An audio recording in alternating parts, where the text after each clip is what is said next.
I think there's no race that we're trying to win. I think it's about designing the life that works for us. And I'm a firm believer in the slow and steady because I think it just leads to a higher quality of life. And then, yeah, you might not get to that number as quickly as you want, but then getting that number is not the goal. It's your life, it's your lifestyle. That's the goal. I think many of us in my community and your community as well, have learned through a lot of trial and error in our younger ages where I think we didn't know what our values were and we had to try a lot of different things. And then I think with experience and time, with a lot of mistakes, we came to this conclusion that most often like simpler is better. Quiet, we enjoy the quietness instead of the chatter. We realize relationships are a lot more important than things. If things are going to take longer than you expected, so don't try to rush into or don't expect fast results in life. Things that are worthwhile, it takes time. So I think that's where we have to constantly remind ourselves that if we're venturing into something new, like wealth, it's like it's hard to save $1,000 here and there, but then you just don't give up. You just got to keep investing, and then the compounding will take over. Welcome to Catching Up to FI, a podcast on mindset, money, and life for late starters of any age on their journey to financial independence. I'm Bill, and I'm a late starter. I'm Jackie, and I'm also a late starter, and we're your host. We're here to help you on your journey to financial independence, no matter where you're starting. We're going to talk to experts, other late starters, and explore topics related to our mission. Join us as we catch up to FI together. Hello, and welcome back to Catching Up to FI. I'm Bill Young with my co-host Jackie Cummins-Koski, and we have an exciting guest for you today, straight from the Economy Conference, where you gave a great talk on reinventing yourself. We have Tae Kim, but I'm going to let Jackie say hi and do our intro today. That is right, Bill. How you doing? We are so happy to have our guest today, and it is Tae Kim, as you mentioned. He is a former captain in the U.S. Army. He's an MBA graduate from UCLA and former finance director for a $250 million organization. Now, despite that pedigree, 10 years ago, he was broke with $105,000 in student debt and made all the financial mistakes you can think of. With the help of his wife, he paid off the student loans in 3.5 years and is now financially secure. All the while, he was in the sandwich generation. He was raising 2 young children and cohabitating with aging parents. After having discovered the financial independence movement and experiencing a midlife crisis at the age of 39, he decided to try his luck at being a social media influencer. Yes, a YouTuber in his 40s. So today he runs what he calls a moderately, put that in quotes, moderately successful personal finance YouTube channel, Financial Tortoise. Now, I would argue with the moderate part because he has 250,000 subscribers and videos with over 1 million views. So that is huge. And folks, the quality of his content is outstanding. Bill, we got to step up our game, okay? You got to check it out. He focuses on building wealth slowly because he says that slow and steady wins the race. Tae was one of the speakers at Economy, as Bill mentioned, and he struck a chord with the audience and Bill and I as well. And his message of reinventing yourself was just huge. And currently, as a stay-at-home dad, Tae loves spending time with his family, making videos, of course, about index funds, coaching his kids' soccer teams, and trying his darndest to master the art of perfectly folding laundry like Marie Kondo. Tae, welcome to Catching Up to FI. Thank you for having me. Excited to be here. Well, first, we mentioned that you had served in the U.S. Army as a captain, and thank you for your service. Can you tell us about those days, your early days in your career? Because your journey was circuitous and you reinvented yourself multiple times in this journey, and that's what we're here to talk about today. Awesome. Yeah, sure, Bill. So I did ROTC when I was in college. That helped to pay for my undergrad. So I served in the U.S. Army active duty for about 6 years. And that was a combination of I wanted to serve my country, I wanted to experience something new, challenge myself. And at the time, it made financial sense. I didn't realize that I was making a smart financial decision at the time of taking the ROTC route. But for me, that made a lot of sense. But afterwards, I wasn't so smart about how I approached my school finances. So after the military, I went to business school to get my MBA to transition out of the military into the civilian world. And then when I went to grad school, I thought, hey, once I get my MBA and start making a lot of money, money's not going to matter anymore. You just got to make a lot of it and everything will be fine. So I took on $87,000 of student debt, which if I was smart at the time, I could have avoided, but I wasn't that smart financially. So I graduated with $87,000 in student debt. I met my wife when I was in business school. She was in nursing school, and she had her own set of student loans. And so we decided to combine. We had $105,000 student debt. And being young, ambitious couple that we were like, hey, let's go out and have a $45,000 wedding and spend every money we have. So essentially, we found ourselves at the start of our marriage with a lot of debt and no money in our savings account because we were trying to, in essence, act like we were adults without actually knowing what wise adult behavior with finances look like. So thankfully, we learned about Dave Ramsey at the time. And so the reason why we realized that we needed to make a change was, I think it was one of the first times in my life when I realized with all the student debt, at least before I didn't have student debt when I was in the military. I didn't have debt when I was in the military. So like there was no going negative. But then I think when I realized after grad school, because of the student debt obligation, and at the time we were planning to have kids too, I was like, oh no, like we're literally one step away from financial catastrophe. And I think that scared me. So that's where both my wife and I, we realized like we need to get our finances, we need to get our act together and get our finances together. So thankfully we learned about Dave Ramsey and we went through the baby steps. And then we pretty much cut back everything that we had. We went gazelle intense, as Dave Ramsey would say. And then we paid off our student loans in about 3.5 years. And then afterwards, I think with a lot of people that get into personal finance, you kind of find your way towards the financial independence movement. So thankfully, by the time we learned about the financial independence movement, we had good financial habits. We paid off our student debt. And that was something that we were just kind of excited to kind of embark on as our next journey. So thus today you find me as a middle-aged YouTuber talking to you on this podcast. Well, you've made some mistakes there, but you talked about the fact that you made every financial mistake possible. You name it, you did it. And our audience of late starters, and I feel this way too, I would say the same thing. I made every mistake possible. And we learn best from our mistakes, but we learn even better from other people's mistakes so that we can avoid them. Can you maybe give us a few of your top 10 mistakes that you made and maybe how to avoid them?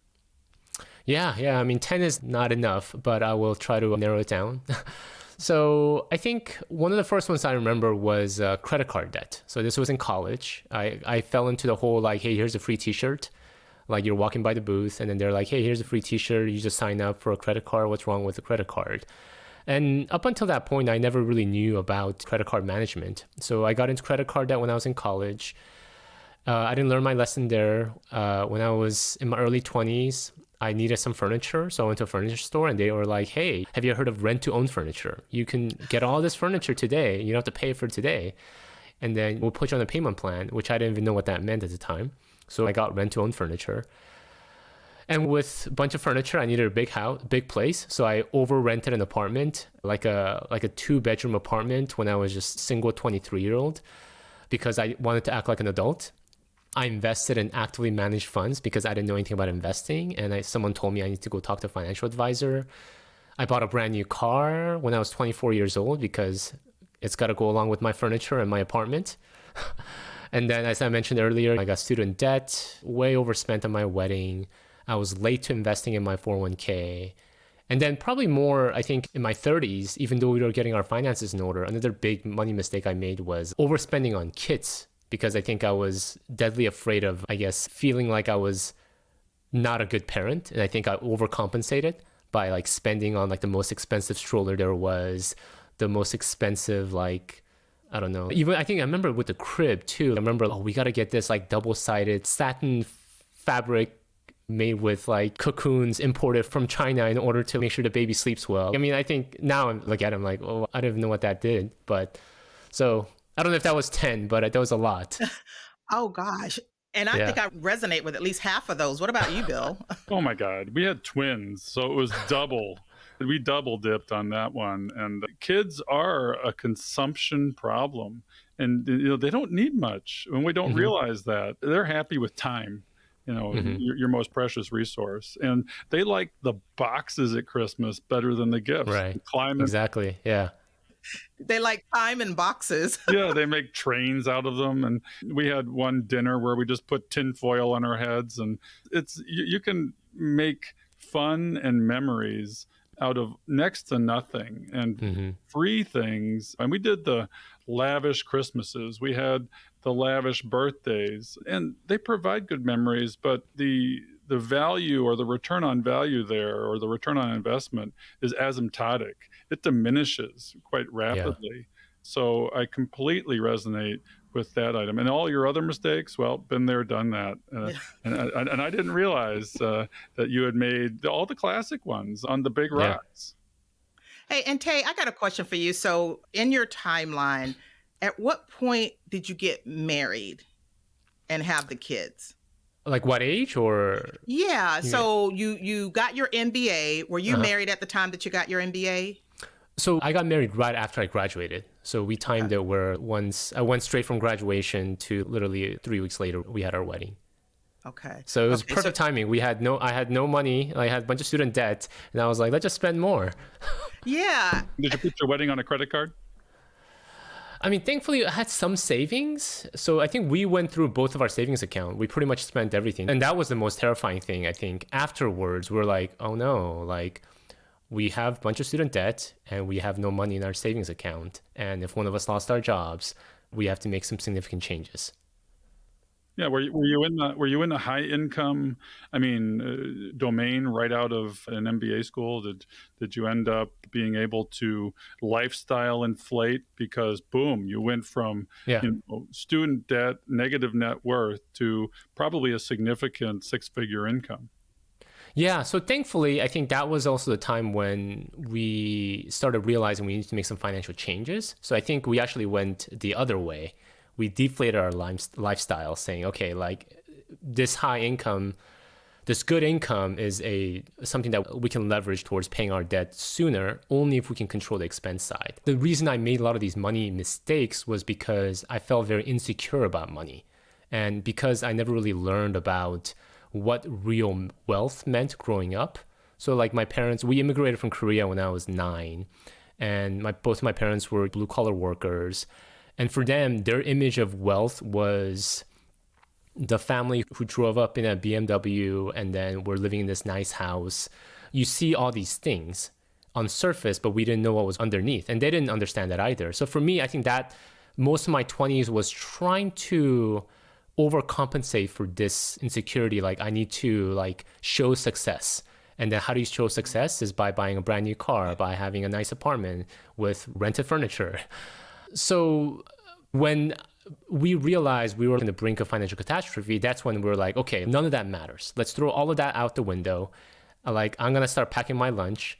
We're going to drive. My wife had a pretty old Civic at the time. I'm going to drive her car to work. It doesn't matter if everyone else there has like a nicer car, and they expect me to drive a nicer car because I had an MBA and I was in a management role. And I was like, I'm going to overcome all of that. It doesn't matter. We're going to pay off the student debt. So that was, I think it was like a mental shift that I had to kind of overcome. And that took years to like be okay with like even small stuff like packing lunch to work. I had this like, probably like childhood trauma from all the rich kids got to buy lunch and I had to pack lunch.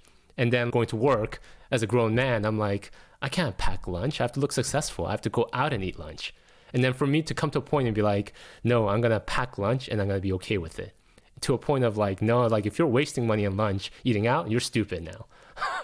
So like it took me a while to get to that point. You have your MBA. You're in a lucrative career working for a $250 million company and you're packing PB&J. Right. Yeah. Yeah.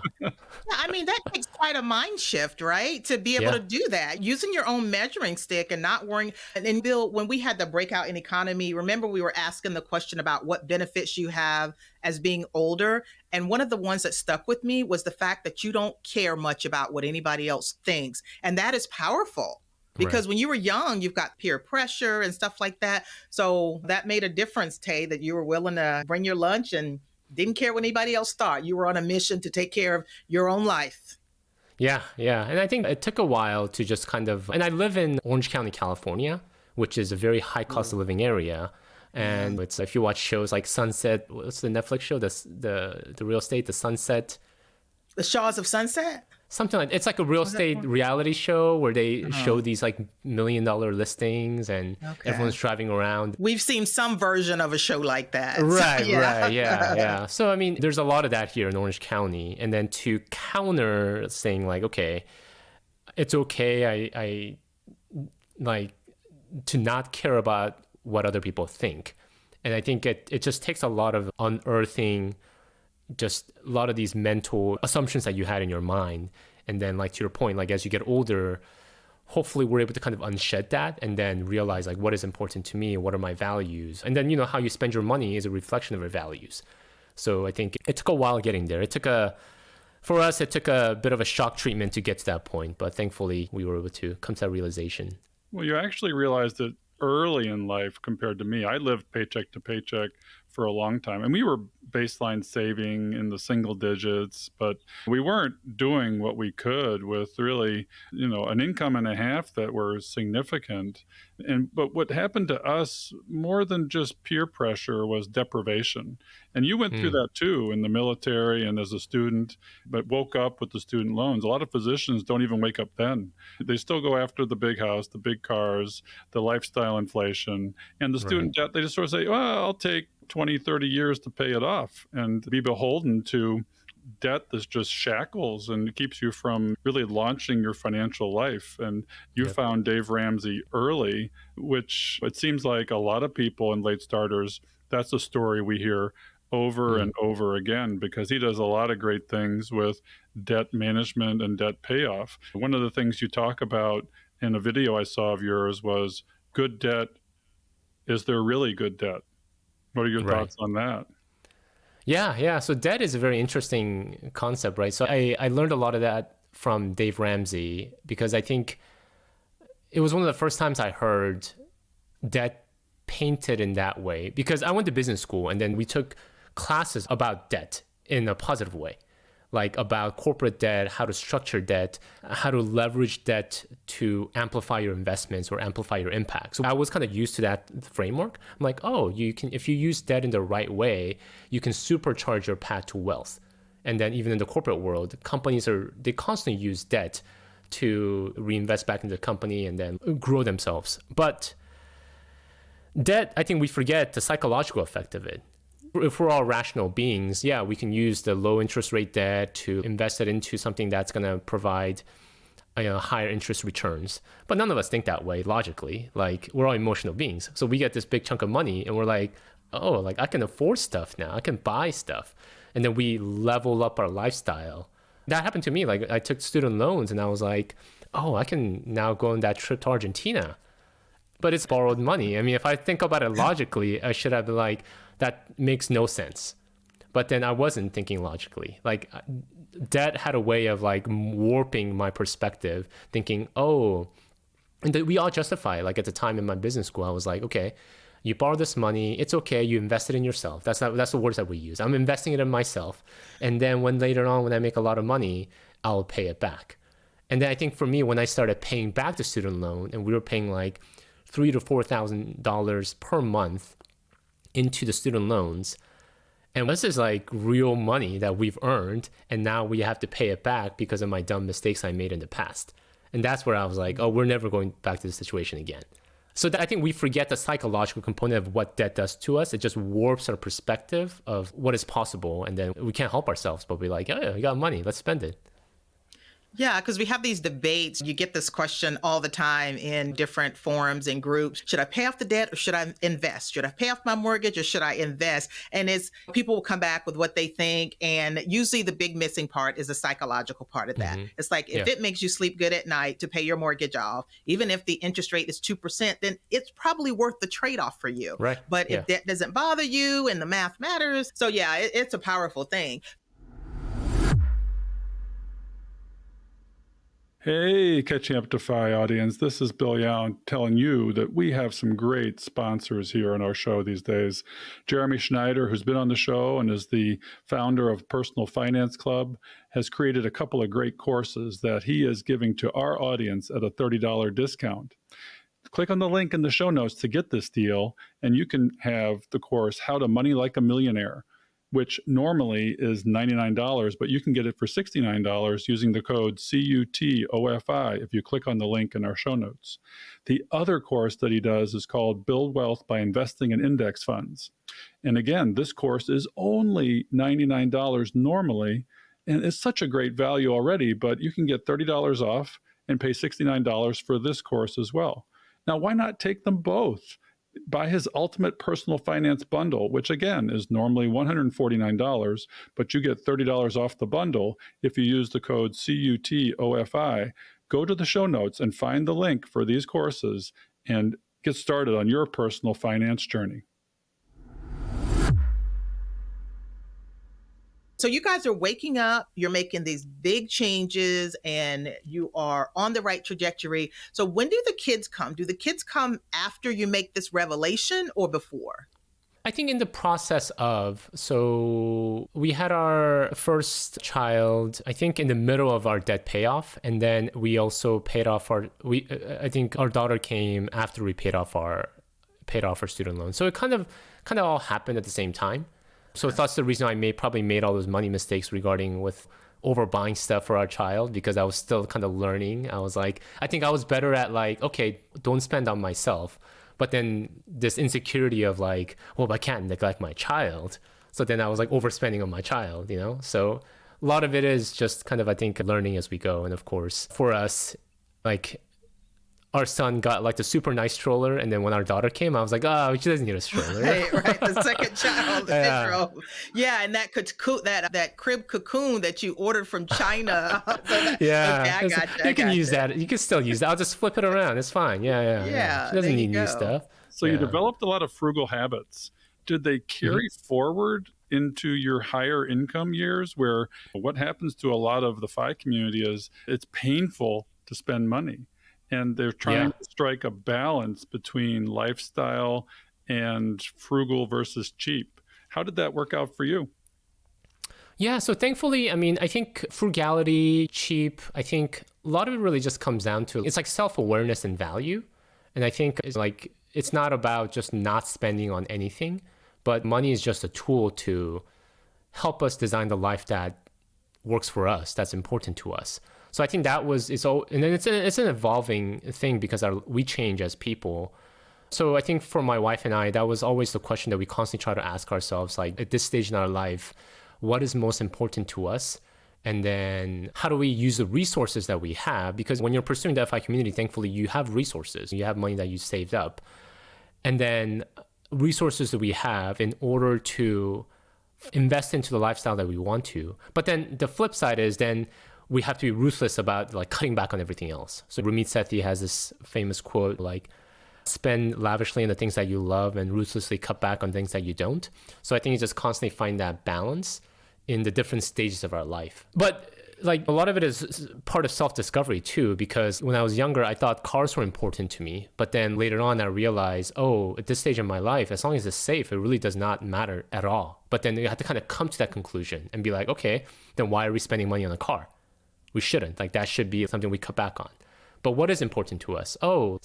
Traveling. Well, how come we're not spending money on traveling? Why are we spending money on the car? So I think it's a lot of this just kind of discussion that we have, both my wife and I, regarding, are we using the resources that we have in the most optimal way based upon what is important to us? And that comes with just a lot of, I think, self-awareness, which starts with asking ourselves hard questions that we don't have a clear answer to.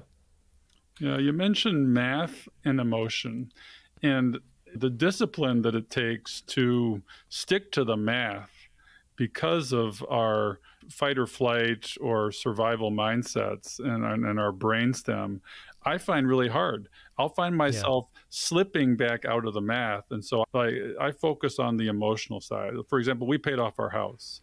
And I want to hear how you feel about that too, because that's a great debate in the FI community, especially with recent lower interest rates. But the discipline it takes to overcome emotion and stick to the math, I find really hard.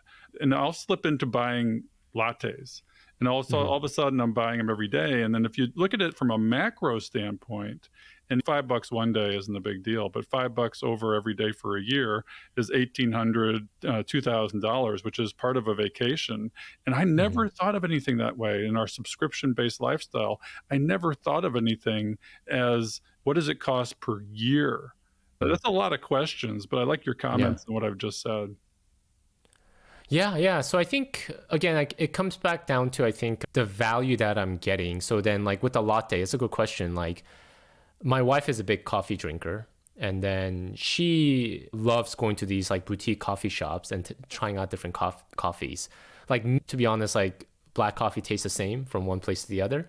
And then so I'm like, okay, like that doesn't really add value to me. So I think the question is that question we have to constantly be asking ourselves is what am I getting for this $5 that I'm spending? If it's really bringing you like a lot of joy, then I think it's worth it. The other question that follows on afterwards though is like, what is not important in my life that I'm spending money on? And can I cut those back in order that I can spend money on the things that I love that brings me joy? So I think that's really kind of like from the math perspective, like yes, the $5, if we save that every day and then we invest that, yes, could it be a lot of money? But at the same time, like if that $5 that you're spending on a latte is like a huge part of your day that it brings you a lot of joy, then it is worth it. You just got to make sure you're counterbalancing. You can't say that with everything, right? It's like this $5 latte and this shirt and this car and the house and the vacation, they all bring me joy. It's more like we have to ruthlessly prioritize.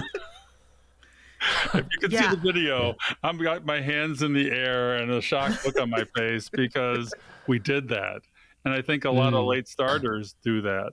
I know my good friend and our prior co host, Becky, did that. And we have our boat stories where we did it with Oh, big yeah. ticket items too. Right. Your best friend in the world is going to be the person that owns a boat so that you can borrow or get Right. along in luxury.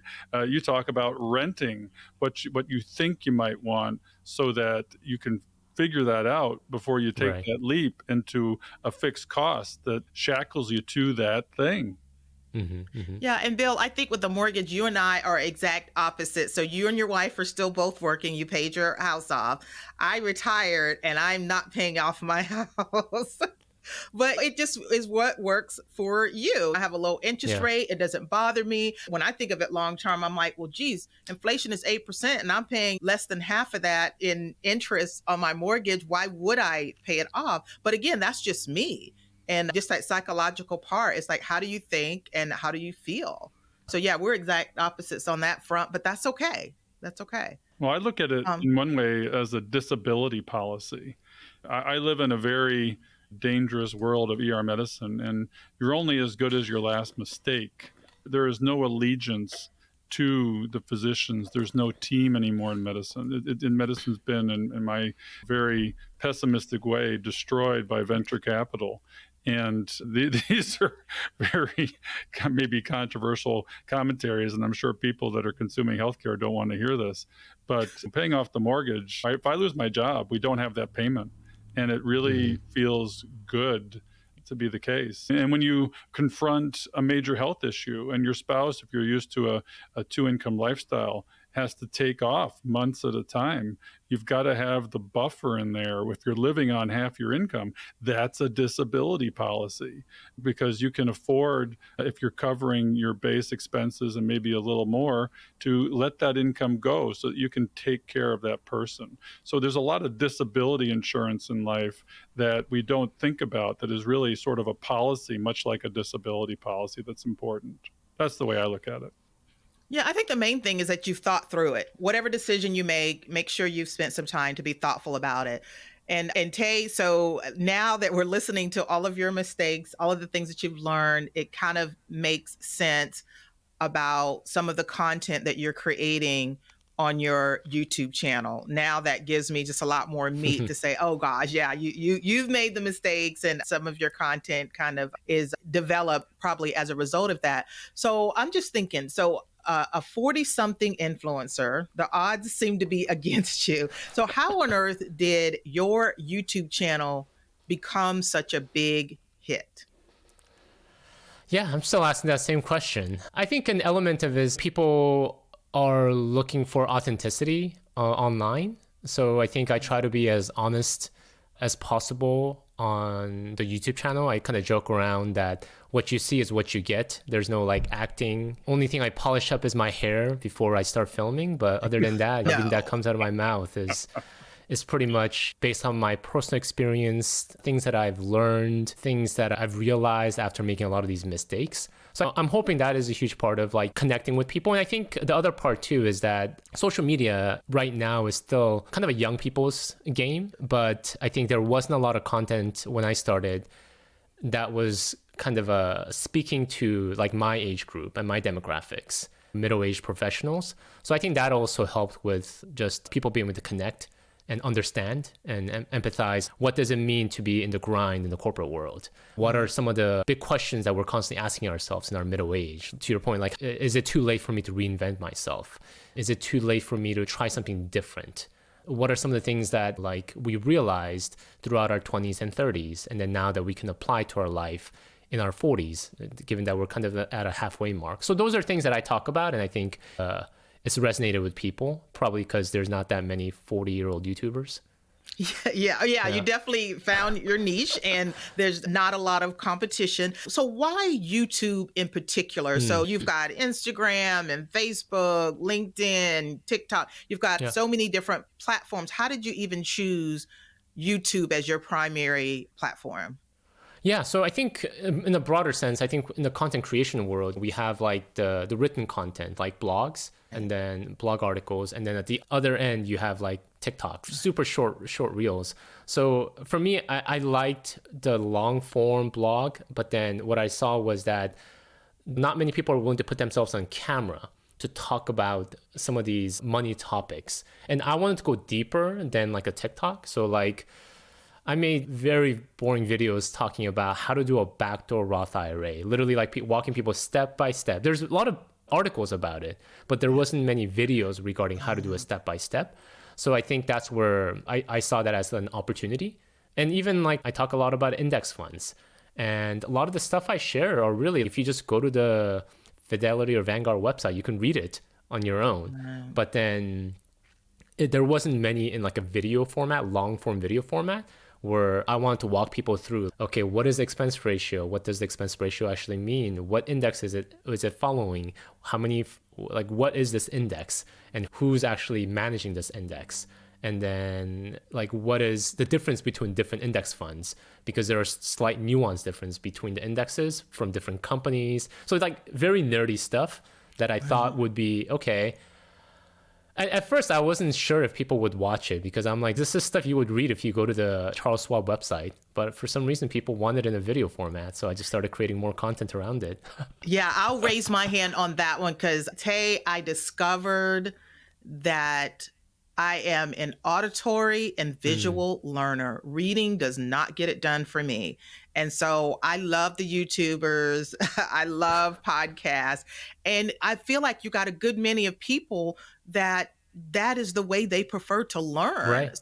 So it doesn't surprise me in that regard, or at least it gives another option. And some of your topics are pretty advanced. Like how did you learn all of that well enough to where you can explain it so concisely as you do on your YouTube channel?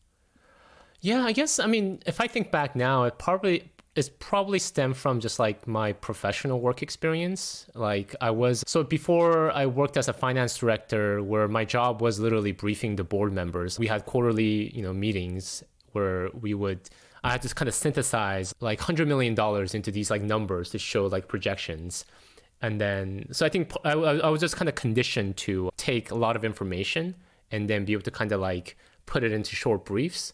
And then that was actually my job in the military too. I was an intelligence officer. So like part of my job was to synthesize bunch of like intelligence information and then like summarize it for our 2-star general who only had 2 minutes to like, as he was going from the bathroom to the next briefing room, to like brief him about like, okay, this is what's happening. Here are the 5 bullet points. So maybe that's where it came from. Like if I think about it now, 10 things you have to know about index funds, like be able to quickly just kind of summarize it. That's what you do. You're the Jeremy Schneider. Or he's to Instagram with his condensed data. You're like Jeremy Schneider. Or to podcasting, you're like Chris Hutchins, where they take so much data, boil it down, distill it to the essence, because there's an essence to everything. And in 15 minutes, which is what YouTube probably needs to be, because people's attention spans tend to be shorter and from a video standpoint, and they have to sit down to do this. They can't necessarily do it in the car unless they're just listening to the audio. But what I want people to understand just how much work goes into a 15-minute video. This is at least a part-time job for you, right? Yeah, it's full-time now. So I transitioned out of my day job a little less than 3 years ago to do this full-time. Oh, wow. Congrats. You've had major success. I know it probably wasn't all pretty in the beginning, but we're better off that we get to consume your content. And for any of our listeners, you do it in these short, concise, bite-sized videos that's very high quality, very well laid out. I don't see like any of the bias, like get rich tomorrow, any of that type of stuff. Very specific topics that you dive into and make it so easy to understand. So I'm grateful that you stepped away from the day job and now you're making your contributions this way. Thank you. Thank you. Tell us a little bit what it was like. Why did you give up this lucrative corporate job?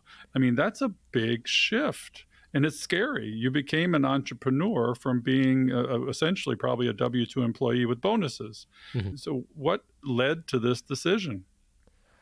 Yeah, so I left my day job when I was 39. I was with the same company for about 10 years. And as I explained before, like my job was pretty typical FP&A, that's what they call it, like financial planning analysis. I was a finance director, managed a team, a financial analyst, and literally all we did was just crunch numbers all day long, and then we would do financial projections and budgets. And it was interesting. I learned a lot. I think there was a pivotal moment where I was sitting at a board meeting, and I remember we had to prepare all these slides for our board members, and then I worked pretty closely with our CFO, and I remember like she was presenting and I was just kind of passing her notes to her, and I realized at the time that I was like, if I stay on my current pathway, 10 years from now, I'll just be moving seats over to where she is, and I'll be receiving slides from whoever will be in my role 10 years from now. And I think that was like a realization for me, like a light bulb went on. And I was like, do I want to be sitting in that seat 10 years ago? And when I graduated business school, that's what I wanted. I was like, I want to be a CFO of a large corporation. Like that's like my dream. But then I think at that life stage, I realized maybe I gave myself the permission to ask the question of what is it that I want? Like the whole idea of reinventing ourselves. Imagine like the possibilities of if I could wave a magic wand and try something crazy, what would it be? And then I started the idea of maybe I could do a YouTube channel, started percolating in my mind. Like, is that even possible? So I think that was kind of the realization for me, was seeing my pathway for the next 10 years and then saying, okay, if that's not what I want, if that doesn't excite me, like what would be something that's exciting and it's scary and exciting at the same time? And that's how I kind of landed on maybe I can try this YouTube thing and see how it works out.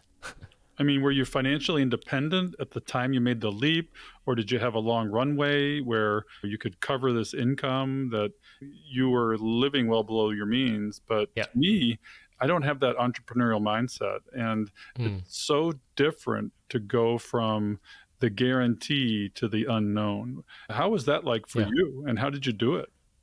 Yeah, so I think with a lot of people in the financial independence community, like we overplan. So like once this idea started forming in my mind, My wife and I, we planned for at least several years to just kind of think about what are the scenarios. So we saved up at least 2 years worth of savings to have a 2 years runway. Even if we didn't make anything, it's okay. The worst case scenario is I can go back to my corporate job or I can take consulting roles, and that's fine. And then thankfully we weren't financially independent, but we had achieved, I think we call it CUtFI, where you save enough where like even if you leave, it's enough for you to retire down the line. And we also had career capital that we can fall back on. If it's okay that we take a pause, and then we can always go back to what we want to do. So I think all those things played into it. But I think what I came to a conclusion was like, I would regret not having tried. Like it's better to have tried and failed than never having tried at all. Like I think I would regret that more. So that was kind of like my mindset going in. And yeah, it all kind of worked out where like I left literally when I was 39. I'm like, I gotta try this before in my 30s, and it was like just 2 days before my birthday. So. And do you see this as the final step, or do you foresee other reinventions along your path? I could totally see other reinventions down the line. I mean, I think right now it's unclear exactly like how far I want to take this or where this would take me to, this pathway. But I think reinvention is to think about reinvention or giving ourselves the permission to challenge ourselves and reinvent ourselves. I think it's a positive thing because I think it stretches us. And I think a huge part of life fulfillment, I think, comes from growth. And then we find growth in things that are uncomfortable. And then we feel very uncomfortable when we're trying to reinvent ourselves. Like when I started in YouTube, like I never turned on a camera before. Like I never owned a professional camera. Literally, I remember I ordered it like a couple months before I left my day job. And then I was like on YouTube trying to figure out like, what are the settings? How does this work? And then it's like one of those things where like, I remember learning one thing and I'm like, okay, I learned about the aperture setting. And then someone mentions ISO. I'm like, what is ISO? Like, why do I have to learn this ISO thing? And then like you learn about the ISO and they're like, oh, you should now like, I don't know, there's always something that comes up. Now you got to look at the sound. And then you got to get this nice mic. And I remember like spending months on like, how do I connect a mic to the camera? Or do you record the audio separately? And then people are like, oh, you sync it. It's like, how do you sync it? Like all these things, I was so like, I felt like a complete beginner. But I think at the same time, that joy that kids have when they learn something new. And I was like, oh, wow, like I think I understand how this camera works. And for me, I think I found so much fulfillment in that. See, and Tae, that is so crazy because right before we started recording, you're explaining the aperture and all these things. It was like a foreign language. And you're like a master now. So it's hard to believe that when you first started this YouTube stuff that you had no idea about cameras and audio and any of this. So obviously even at this age, there's just so much growth, so much learning. It's like always be learning. We are super excited for one of our new partners. It's called Create Your Own Financial Plan. And this is a comprehensive video course by our friend Cody Garrett. He's with Measure Twice Money, and he's been on our podcast. And we love this course that he has put out. So if you are a true do-it-yourselfer and you've been wanting to put together a financial plan, check him out. I've gone through the course myself, and I have nothing but praise for it and the quality of work that Cody Garrett does. Cody Garrett is a CFP, so you're getting the mind and the experience of a CFP that you can trust. You just need to go to measuretwicemoney.com/catching up, and you will get $100 off this course. And again, that is Measure Twice Money Catching Up. So we've been devouring your YouTube channel. I've been a subscriber for a long time, but we have some favorite videos, right, Bill? Yeah, our audience is pretty much millennials, the lost generation we call us, the silent generation we call us. Exactly. And you have a couple of videos about 40 things I realized after I turned 40 and why life gets better after 40. And we took a few things from 40 is a lot. That's 80 things here. But we took a few that we wanted to touch on, and we encourage our audience especially, and we'll put links in the show notes to both of these videos because they're both humorous, poignant, and pithy. Jackie, give us a few we can talk about. Yeah, so one of my favorite was the first one. It all starts and ends with health. So we talk a lot about these financial things, and that is important, but also our health so we can enjoy how long that we live. Also, you should say no more often. And I feel that since I separated from my job, I feel like at a job, certain things you can't say no to, but now I can. This is a big one. There's no such thing as too late. And I took that to heart because after I retired, I went back to get my master's degree, and I'm walking across the stage. I went to Kansas State University. Me and my daughter went to Kansas State, and I'm walking across the stage getting my diploma at 52. Hmm. And I've been doing all kinds of crazy things since then. And so it is definitely never too late. So those are a few things that just kind of stuck with me, Bill. What about you? Well, I agree. And I want to, because he has a set of weights behind him in the video, and I hope you look at our video, go to our YouTube channel. Let's make it happen. Let's go viral like him. But you have a set of weights back there, and you have images of you using them. Tell us a little about, and we've done a couple episodes on the importance of health, which is really in some ways the most important of wealth. How do you look at it? Oh yeah, definitely. I mean, I learned this framework. I think it was from Naval Ravikant. He talked about how like when we're young, we have no money, but we have like health and time. And then like when we're in our middle age, we have like some money, we have our health, but we don't have enough time. And then like as we get older, we have some money and we have time, but we don't have our health. So then like the trifecta is like trying to get all three at once. It's like health, wealth, and time. And that's the thing, it's all tied together, right? We can have all the money, like everybody, a lot of people in the financial independence world, a lot of us have enough to, if we have a pretty low cost lifestyle, you have enough. Now, how are we using that to invest back into getting our time back? And at the same time, how is our health? If we're neglecting our health, it doesn't matter if we have the time and the money. We're not able to do anything. So I think for me, it's like all very tightly wound together. So like you see the squat rack behind me. That was like a huge investment that I made many years back. And like working out on a daily basis is like one of the most important meetings I have for the day. That's something that I need to check off for the day, because 10 years from now, like if I don't have my health, it really doesn't matter if I have all the money in the world.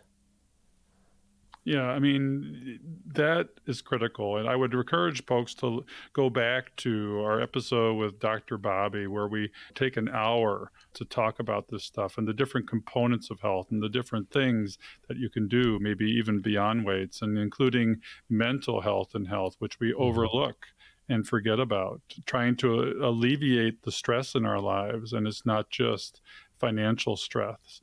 We've talked about discomfort as growth, and I completely agree with that. One thing you've shown us with your YouTube channel is that staying power is a superpower. We give up too soon sometimes. How can you encourage people not to give up? Yeah, I mean, I think it's having a long-term perspective. So I talk about this a lot in my channel in Tortoise, very slow, like if things are going to take longer than you expected. So don't try to rush into, or don't expect fast results in life. Things that are worthwhile, it takes time. So I think that's where we have to constantly remind ourselves that if we're venturing into something new, like wealth, it's like it's hard to save $1,000 here and there, but then you just don't give up. You just got to keep investing, and then the compounding will take over. And then in the YouTube, that was kind of like my personal experience too, was like initially like I would upload a video and there's like 4 views, or on a good day there's like 8 views. But then, and it's discouraging if I let this short-term result define my motivation. So I have to constantly look at, okay, like these are just stepping stone towards where I want to go. That is, yeah, like you're not going to reach the top of the mountain. We're not on a helicopter. You have to go through these stepping stones. So I think it's constantly reminding ourselves to have a long-term perspective on any kind of endeavors that we take on. Yeah. Some of the other ones for me, Bill, that kind of stuck with me was, as we're in the middle here, we're smarter with money. We have more mistakes and failures to reflect on, as you definitely did, Tae and Bill and I as well. So that experience does help. And when you reflect on those and say, what did I do right? What did I do wrong? What would I do different if I had it to do over again? And I personally enjoy my peacefulness. I used to think I was an extrovert, and I'm second guessing myself because I enjoy time with myself. I enjoy being able to breathe and really reflecting and enjoying my thoughts and giving myself time to be creative and things like that. So those are just a few more that I really loved in these two lists. Yeah, I mean, we talked about 40 things I realized after I turned 40, and then why life gets better after 40. And you have a very flat but robust sense of humor in your videos. And I have to touch on one because you talked about your hair. And you've got, if people can't see, and again, in order to understand this, you have to go to our YouTube channel. You've got this in midlife, big head of hair, and that's the only thing, as you said, that you prep before a video, other than the 15, 20 hours that you work on putting into a video. Now, I have to admit, I work on my hair a little bit too. And if you can't see me, I'm bald. I washed my scalp. So my scalp is especially clean for these videos. Yeah, Bill. And for me, if I can buy whatever hair I want, so I feel fine with that. Makes a difference. It makes a difference. Yeah. I noticed it, Bill. And one thing you do, because we have trouble in our lives with decision fatigue and friction in our lives, because just like with index funds, there's a million choices. How do we hone it down to the 3 to 5 that really make a difference, or the one that makes the difference? And we start so complex, and I have to work back to being simple. And one thing you do, just like Steve Jobs and Bill Gates, and actually Zuckerberg really, is you wear the same shirt for every video. Now, there's an important message in that, right? Oh, yeah. Yeah. I mean, it mitigates just another decision that you have to make for the day. So that, because a lot of times I think it's kind of like the Maslow's hierarchy of like, we can spend so much of our energy at the bottom of trying to just spend time and energy, our precious energy, on things that really should be more routine or more mundane. And then we don't really get to the top question of like deeper questions. So I personally would rather spend my time on deeper philosophical questions, or spend more time with loved ones like my family and the kids, rather than spending my energy on what shirt I should wear today. And those are decisions that I try to make once a year and then just keep it. Maybe at the end of the year, if all my shirts are worn out, then I have to think about like, okay, like what's another shirt that I should change my style on for the new year, 2025. And another thing you do along these lines is sort of a not so frugal but decision fatigue tip, is you buy quality over quantity because of the lasting value of things. And this doesn't just apply to shirts, right? Yeah. I think it's, once again, I think it comes down to, I've spent a lot of time on lower quality items because I thought I was being frugal, but I was just cheap and I didn't want to spend the money. And then it ended up spending a lot more of my time and energy versus if I had invested in a higher quality item up front, then it would have mitigated a lot of the issues. So like, I'm sure a lot of people would have comments about this, but I'm a big Apple person, Apple product, because I like the ecosystem of everything syncing. And I used to use a lot of PC because of work, but I would spend so much of my energy on just trying to like troubleshoot this and that and making sure everything's synced all the time. So then I was like, you know what? Like an Apple iPad is more expensive than a cheaper alternative tablet, but I'm willing to spend that money because it doesn't give me any issues. And in that sense, it's because it saves me time, the quality is worth the money. Yeah, and I completely agree. But some of the softer things in rounding out the 40 reasons why life gets better after 40 that are so important, and you touched on it just a minute ago, are we value relationships over things. And the other one is we're just in general more thankful. We're grateful. We give ourselves grace, these softer things. And as Jackie mentioned, we find peace in silence and stillness. And again, this all comes back to the principle of value and simplicity, right? Mm-hmm. Yeah, definitely. And I think those are things I think many of us in my community and your community as well, have learned through a lot of trial and error in our younger ages, where I think we didn't know what our values were, and we had to try a lot of different things. And then I think with experience and time, with a lot of mistakes, we came to this conclusion that most often like simpler is better. Quiet, we enjoy the quietness instead of the chatter. We realize relationships are a lot more important than things. So those are things I think just really just becomes more solidified with life experience. Yeah, and Tay, we totally loved your talk at Economy. And we mentioned enough on this podcast, but Economy is a sort of a party about FI. It happens in Cincinnati in March of each year. But you were one of the main stage speakers, and your topic was reinvention, a lot of what we discussed today. So you've clearly done this in your life. And I'd like you to talk a little bit more about maybe some of the gems that you were dropping during your talk there. Like, why is it so important? Yeah, so again, I alluded to kind of earlier, like reinvention, I think, is just a means to growth. I think everyone's desires, we all as individuals are so different. But I think one common area is that we all feel a sense of fulfillment when we are growing, when we're learning something new. Like you see that within a child, whenever he or she learns something new, like they lit up and they feel invigorated. So I think as we get into our careers and as we get older, I think it's easier to kind of set into one pathway. Like, this is my job. I've always done this. I always done it this way. But then there's this feeling of stagnation that we all feel, that it just seems like a routine, kind of, and then we're not growing as a person anymore. We don't feel stretched. So I really like this idea of reinvention. I think if you look at there's a lot of celebrities that kind of also exemplify this too. Like Arnold Schwarzenegger is one of the more famous ones, where he reinvented himself from a bodybuilder to a movie star to a governor, and who knows what else he's doing these days. But into completely different roles where he challenged himself in a very different way. And he grew because of that. And I think that also applies to many of us. So really, that's, I think, probably one of the reasons why, whether intentionally or unintentionally, I've went through this reinvention of being a soldier, working in the corporate world, to now a YouTuber, was because I think I felt this inkling to want to challenge myself and grow. And then it kind of manifests itself in those ways. Yeah, I love the reinvention for sure. And anybody that's retiring, that's that pivotal point where you probably Right. are reinventing yourself. So Right. so there was just so much good stuff in that talk.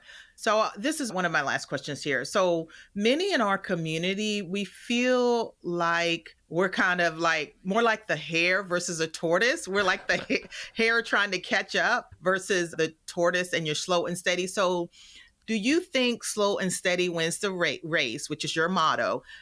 Does that even work for late starters? Yeah, and I think there's the people would kind of look at I think again, the emotion versus logic, emotion versus math. People would look at the math and be like, oh, the math wise, I feel behind. But I feel like so much of it is just mindset, because it's never too late until we all kick the can, right? Right. And that is hopefully many decades down the line. So I think it's a mindset of don't ever think that it's ever too late. And I think a lot of times, this is where I'm a firm believer, what life stage you're in, whether you're in your 40s, 50s, 60s, or even 70s, I think when you have if you don't rush into things, I think that gives us more room and space to be more intentional with our life, to be more focused with our life, and we make better decisions because of that. And kind of Bill talking to about health. Mental health is a huge part of it. And like a hare, he's always you look at the race. I mean, like in any other cartoons, he looks stressed. Like at the end, he's like, "Oh my gosh, I'm running behind," right? So I think life isn't really. There's no race that we're trying to win. I think it's about designing the life that works for us. And I'm a firm believer in the slow and steady, because I think it just leads to a higher quality of life. And then, yeah, you might not get to that number as quickly as you want, but then getting to that number is not the goal. It's your life. It's your lifestyle. That's the goal. Yeah, well said. That's Well a said. great way to end this show. You've been very generous with your time today. We really appreciate that you've taken time out of your busy YouTubing day to help our audience learn about your approach and your platform and all the nuggets that you have there and have shared with us today. Thank you for being on Catching Up to FI. We're going to definitely talk to you again soon, we hope. Awesome. Thank you for having me. It was exciting being here. Awesome, Okay. Tay. All right. See you next week. on Catching Up to Fi.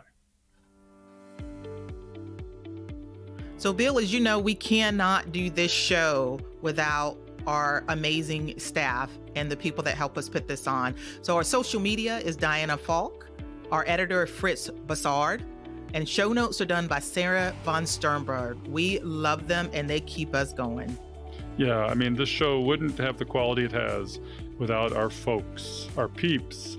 And we'd also like to give you a few calls to action for the show. We love our community and we hope you love us back. If you want to support the show and what we're doing, you can do that at Buy Me a Coffee, which is a platform that allows you to virtually say thank you if you get value from our content. The link is in the show notes, or you can head over to our website at catchinguptofi.com and click on the Support the Podcast tab at the top right. We hope you've enjoyed this episode of Catching Up to Fi. We would appreciate it if you could leave us a 5-star review so that our message can reach others. While we are financial educators, and I'm a financial professional that loves to teach, our content is for general education and information purposes only. We are not providing financial, legal, or tax advice. Always do your own research or consult a professional before making important decisions. We'll see you next time on Catching Up to Fi.